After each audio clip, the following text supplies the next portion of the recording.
Editing content can be really toxic.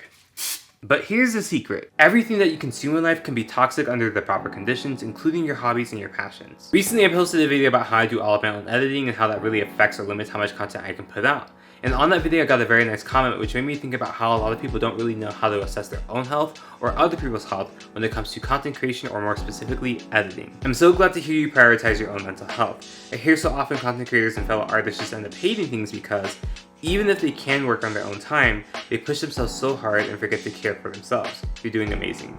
Thank you. And this is very true. I wouldn't say that I never push myself, because I push myself a lot. I do a calculated push. But I've been doing content creation for more than 13 years now, and I'm better than ever. I still have the spark, I'm making better content, and that's because I don't treat my craft and my passion like it's good or bad, or that there's some sort of moral ranking attached to it. I treat it conditionally and manage accordingly. So how do I assess when editing is too much or just right or taxing or restorative? I think the best way that I can describe this is through science. So sit back, relax, I'm going to take you back to sophomore year, AP Environmental, and when I learned about toxicity. Hopefully this analogy will help you to build a framework or give you some tools and help you to also assess how to be a healthier, more mindful editor, or also just learn to have healthier relationships with the things that you love. Disclaimer, I did learn this like 13 plus years ago, and this information might have changed or gotten more complex, but it should be enough. So going back to the start of the video, I mentioned that anything can be toxic depending on the situation. And one example I like to use is water. Water is essential for the human body. It's like 50 to 75% of the human body. If you drink it daily, it's good for you, it's healthy. But if you were to chug a bunch of distilled ice water right after running a marathon, even if it was only one time, then you might suffer from water intoxication. So we're going to use all of those keywords that I brought up and apply it to the scope of editing without diving too deeply into the science of it all. Starting with dosage. Dosage is how much of something that you have or are exposed to. So how many projects are you working on? 5,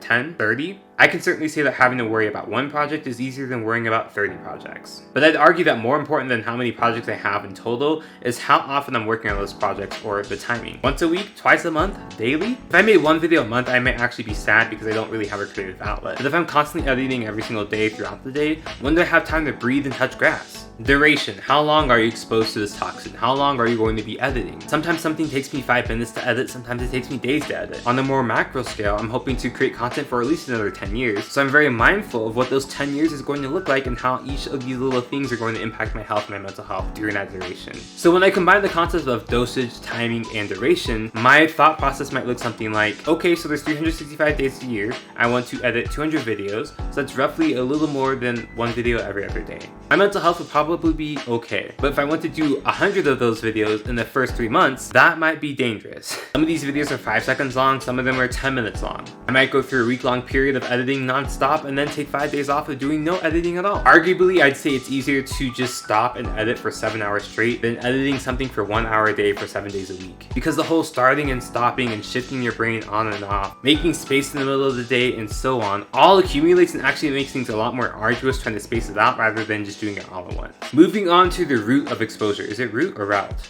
Is it route? On to the route of exposure. This one's a little bit trickier and a bit of a stretch, but an example would be like, how are you consuming the water that you're taking in? Are you drinking it straight through tea, coffee? Are you consuming it through produce? In terms of editing, I imagine it like, how are you creating your content? Are you editing in the middle of the night when you're sleepy? Are you hunched over on the phone? Do you have the optimal pristine space, which is perfect for your imagination and your time management? For me, I know that my bedroom is the optimal editing space. I have everything I need, but when I leave that space, things get a little bit more difficult. Whether it's a friend's house, in public, or wherever, I'm always going to be experiencing a little bit of a stressor, whether it's their pets, people staring, not having good ergonomics. All those things can alter the experience of what it's like to edit. I also think of what kind of projects I'm editing, whether it's photo or video, or a job or for fun. At this point in my life, now that I do basic VFX, photography is often a lot less taxing than video editing. So if I say that I'm editing, the type of project I'm working on will definitely change how I'm feeling. And the last thing you should think about is the individual, yourself. What are your own limitations, and how does things like your mental health, your tolerance, your editing speed, etc. affect your experience? If I'm already in a good mood, I'm less likely to be exhausted or overstimulated after working on a busy project. But if I've had a really rough week, sometimes the last thing I need to do is edit. That'll just make my mental health even worse, and it won't really be constructive to my overall well-being. However, sometimes if I'm already really overstimulated and had a bad day, it's really nice to just sit down, listen to music, and edit a photo. It's really calming. So, the complexity of having a healthy relationship with editing, or whatever craft it is that you want to do, is that you need to gauge all these factors: dosage, timing, duration, exposure, and your own limits and wants and needs. Instead of simply trying to make things black and white and shaming yourself for working too hard or working too little or just working at all, it's better to understand how you're feeling and honoring those feelings. That is one of the big secrets to having longevity in the content creation world. And ignoring trying to find balance in your life is how something that you love can destroy you. Chasing trends all the time does not give you burnout. Chasing trends while ignoring your own exhaustion and happiness will give you burnout. Making content is not inherently unhealthy, but making so much content that you stop eating, resting, and forgetting how to regulate yourself is unhealthy. And even with all this knowledge and experience, I will say that balance is not easy. Things happen, life is hard, money will always ruin things, but a little mindfulness can go a long way. So if you're looking to become a content creator or an editor and balance that with your life, and trying to be amazing while still trying to be happy and staying true to yourself, then it's imperative that you learn to just check in with yourself. Rather than trying to put a label on if anything is objectively too much or too little, ask yourself, do I feel like I'm in balance and in control? And use those different factors to navigate yourself towards an answer.